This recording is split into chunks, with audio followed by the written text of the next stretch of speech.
Big changes are brewing in the Linux world, and Solus 4.8 is at the forefront of this revolution. Say goodbye to Python 2 and hello to a streamlined, modern experience. But here's where it gets controversial. Solus has also ditched its beloved Solus Software Center, opting instead for GNOME Software or KDE Discover, depending on your desktop environment. Is this a step forward or a misstep? Let's dive in. Released alongside updates to Endeavour OS and CachyOS, Solus 4.8 marks a significant milestone for this enthusiast favorite Linux distribution. The highlight? The long-awaited completion of the THERS merge, a move that not only removes Python 2 but also brings a major update to systemd. This isn't just a cosmetic change, it's a fundamental shift in how Solus operates under the hood. And this is the part most people miss: these changes lay the groundwork for better stability and future-proofing the OS.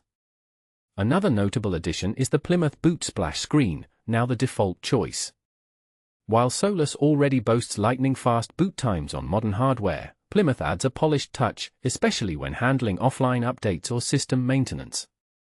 It's a small change, but one that enhances the overall user experience. Solus 4.8 isn't just about under-the-hood improvements, it's packed with software upgrades too.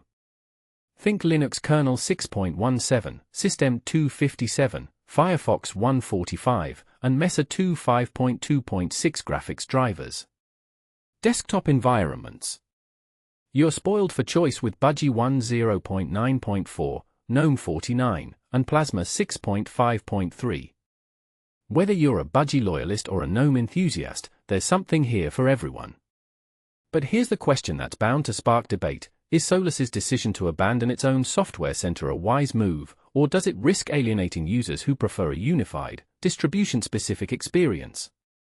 GNOME Software and KDE Discover are excellent tools, but they're not Solus exclusive. Does this shift dilute the Solus identity, or does it make the distribution more accessible to a broader audience? What do you think? Is Solus 4.8 a bold step forward, or are these changes too radical?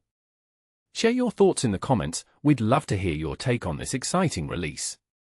For downloads and more details, head over to getsol.us, https://getsol.us/2025/11/29/solus-for-8-released.